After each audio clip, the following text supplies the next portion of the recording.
जय नेपाल।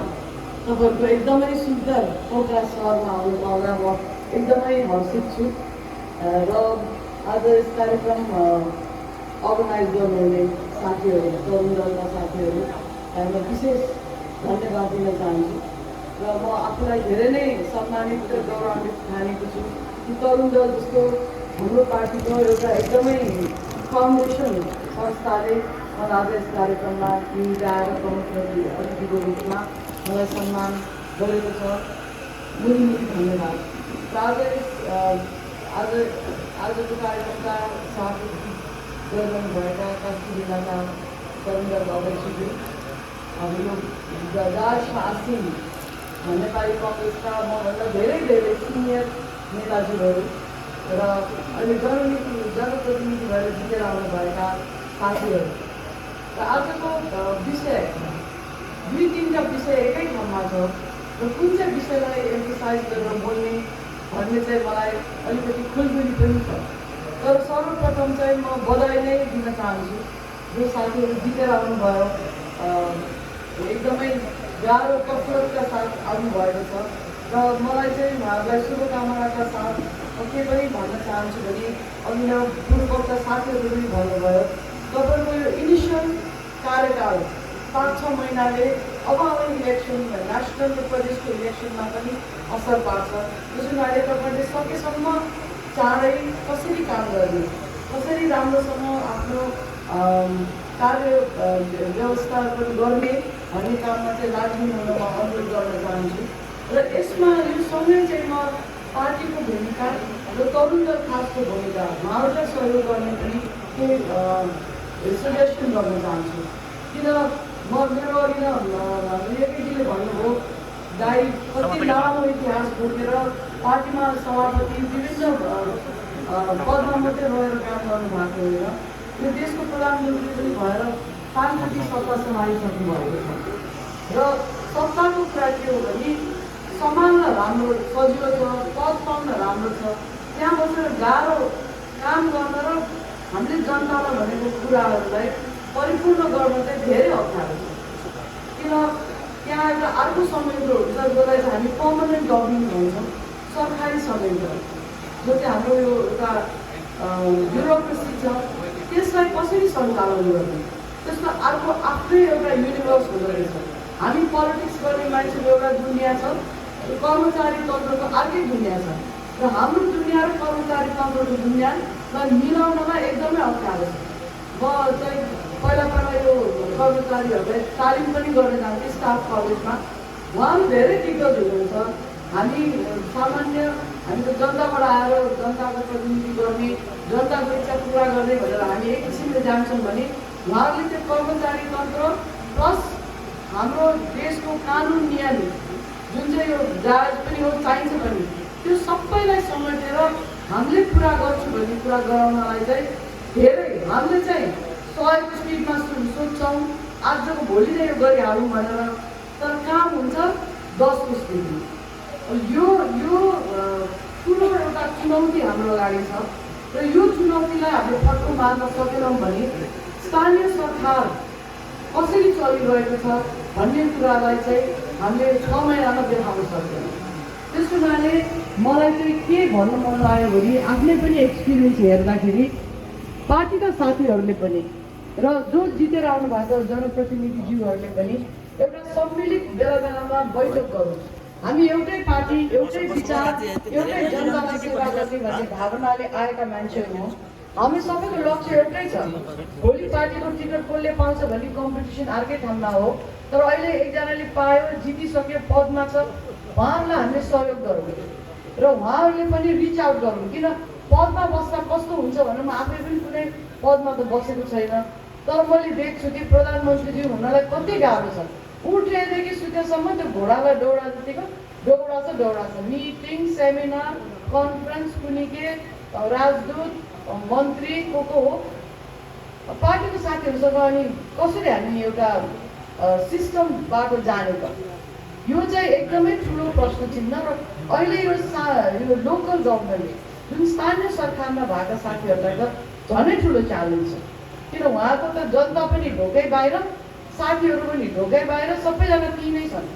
अनि काम कसरी गर्ने त्यस हुनाले एउटा समन्वयक बैठक चलाउने सिस्टम चाहिँ हामीले गरौँ। आफ्नै ओडाका साथीहरू, किन हाम्रो पार्टीकै तर्फबाट पनि ओडामा जित्नु भएको साथीहरू हुनुहुन्छ र यो अहिले टिकट पाएर एउटा पदमा बस्नु भएको साथीहरू पनि हुनुहुन्छ। हामी सँगै काम गरौँ र कर्मचारी साथीहरूलाई पनि सम्झाएर बुझाएर अगाडि बढाउँ। किन उहाँहरूले पनि नराम्रो गर्न खोज्नु भएन, कति ठाउँमा त असहयोग पनि गर्छन्, त्यो पनि एक्सपिरियन्स छ मेरो।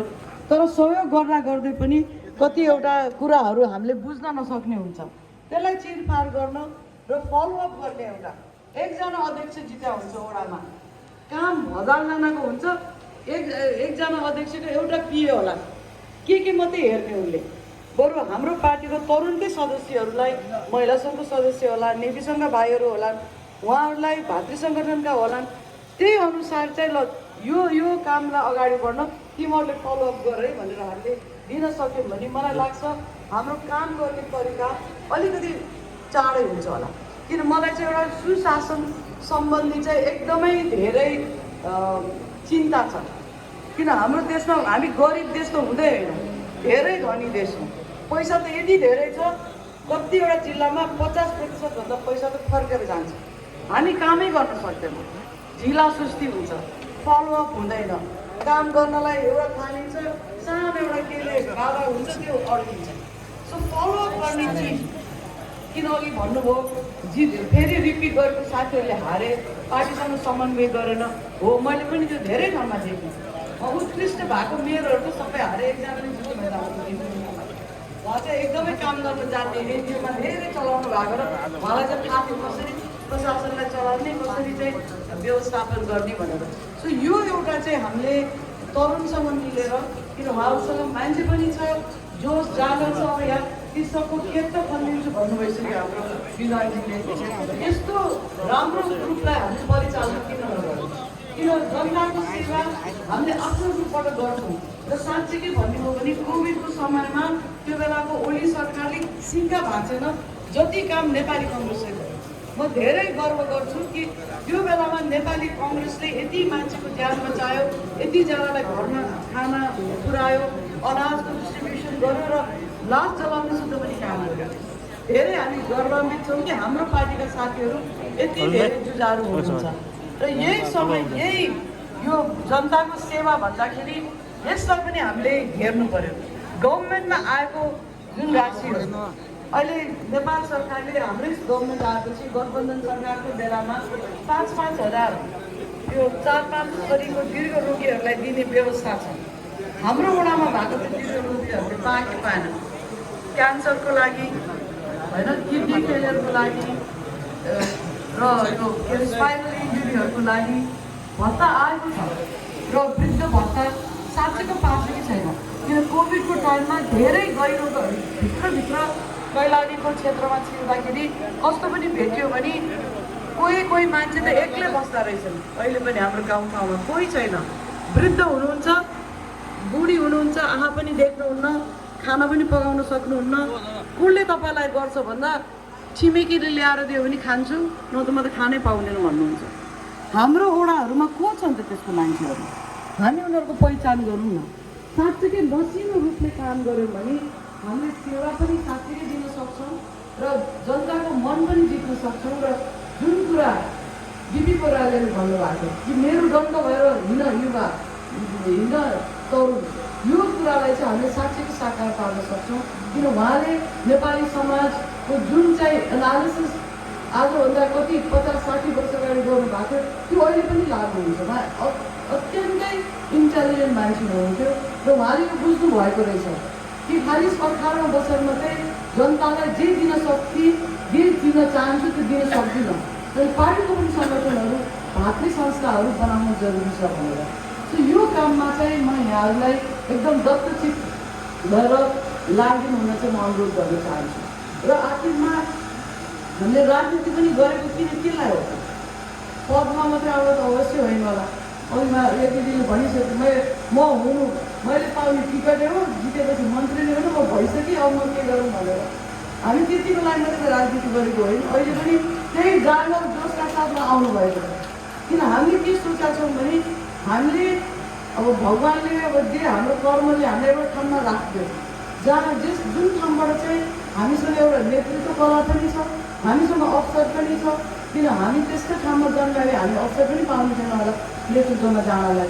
हामी यहाँ जति छौँ सबैजना तपाईँको नेता हो, लिडर हो। तपाईँले समाज आफूभन्दा बाहिरको सोच, आफ्नो नितान्त व्यक्तिगत र आफ्नो परिवारभन्दा बाहिरको लागि सोचेर तपाईँ राजनीतिमा आउनुभएको छ। र यो राजनीतिमा आउँदा हामी के सोचेर आएको हो? हाम्रो देशको विकास गर्छौँ, हाम्रो छरछिमेकीको विकास गर्छौँ, यो राम्रो ठाउँ बनोस्, दिदीको सपना पनि साकार होस्, हाम्रो पनि एउटा विकास, हाम्रो देश पनि अरू देशको दार्जामा पुगोस्। यही कुरा त हो हामीले राजनीतिबाट गर्ने। र यो हामीले गर्छौँ भने हामी चाहिँ एकदमै, मलाई कस्तो लाग्छ भने म त अब पहिला अर्कै भूमिबाट ब्याकग्राउन्डबाट तपाईँलाई थाहा छ होइन, मेरो माइतीको ब्याकग्राउन्ड अर्कै हो। तर यहाँ आउँदा मलाई कस्तो लाग्यो भने कङ्ग्रेसको मान्छेहरू चाहिँ धेरै सज्जन हुँदो रहेछन्, एकदमै सिधा, एकदमै सज्जन, एकदमै डिभोटेड। यो चाहिँ गर्छु भनेपछि गर्ने, दायाँ बायाँ नहेर्ने र त्यो धेरै बठाइ फटाइ नगर्ने, त्यो राम्रो कुरा हो। यो चरित्र चाहिँ हामीले पछिसम्म पनि कायम राख्नुपर्छ। र यो चरित्रबाट तर हामीले अर्गनाइज कसरी गर्ने त? हामीले शक्तिमा गएपछि त्यसलाई सञ्चय गर्दा हामीले त्यसको परिणाम, जुन कुराको हामी परिकल्पना गरिरहेछौँ त्यो परिणाममा जानलाई हामीले कस्तो एक्सर्साइज गर्ने? र यसमा चाहिँ हामी आफ्नो लिडरसिप स्टाइल के हो, म कस्तो नेता हो, म अरूलाई मात्रै अरूले भनेको पछि पछि लाग्ने नेता हो कि म विचार दिने नेता हो कि मैले चाहिँ यो के अरे मान्छेहरूलाई अर्गनाइज गर्न सक्ने नेता हो कि म चाहिँ एकदमै राम्रो वक्तव्य के अरे बोल्न सक्ने वाक्कला भएको नेता हो कि सबै थरीको नेता चाहिन्छ पार्टीमा। म एकदमै अब इन्टरेक्टिभ नेता, एकदम सोसियल मिडियामा ठुलो प्रेजेन्स बनाउन सक्ने नेता हो कि यो आफ्नो गुण म यहाँहरूलाई सबैलाई अनुरोध गर्न चाहन्छु, आफ्नो गुण के हो पहिचान गर्नुहोस्। यो अहिले जति पनि इन्डिपेन्डेन्ट जिल्ला छन् नि उनीहरूले एउटा गुण पहिचान गरेर नेता बनायो। बालन शाहको तपाईँले हेर्नुहोस् social media, routine of Nepal बन्द। अहिले म अब ओपनली भन्न चाहदिनँ, उहाँले कति त्यहाँ कन्सल्टेन्सीमा हायर गर्नुभयो रुटिन अफ नेपाल बन्दलाई, उहाँको बाहेक आउने थिएन। किन यत्रो ठुलो आउटरिच छ रुटिन अफ नेपाल बन्दलाई उसले परिचालन गर्यो, एनालिसिस गर्यो। राजनीति हो, एभ्रिथिङ इज फेयर भन्छ होइन। सो हामीले के गर्ने त? किन अघि पनि हामीले भन्यौँ पार्टी सिस्टम हो, पार्टीको मान्छेहरूले नै देश चलाउने हो। र यो छलफल मलाई याद छ संविधान लेख्दा पनि हामीले भनेको धेरै वाद विवाद भएको थियो, इन्डिपेन्डेन्ट अलाउ गर्ने कि नगर्ने, 5% थ्रेसहोल्ड राख्ने कि नराख्ने। र यो हामीले छलफल गर्दाखेरि हामीले के भन्यौँ भने नेपाली कङ्ग्रेसले नै बनायो कुरा। हामीले के भन्यौँ भने हो हामीले ठुलो पार्टी हो, हाम्रो 30%, 32-34 कति भन्दा कहिले पनि घट्दैन, अहिले त झन् 48% पनि आइसक्यो। तर हामी चाहिँ लोकतन्त्रमा विश्वास गर्छौँ, हामी फ्रिडम अफ द इन्डिभिजुअल, एउटा मान्छेले पनि भनेको कुरा सुन्नुपर्छ भन्ने हाम्रो प्रिन्सिपल हो भने हामीले चाहिँ इन्डिपेन्डेन्ट पनि क्यान्डिडेट चाहिँ बन्न दिनुपर्छ भनेर हामीले नै सजेस्ट गरायौँ। र जति पनि अहिले इन्डिपेन्डेन्ट उठेका छन् त्यही हामीले त्यहाँ लेखेको क्लजको आधारमा उठायो।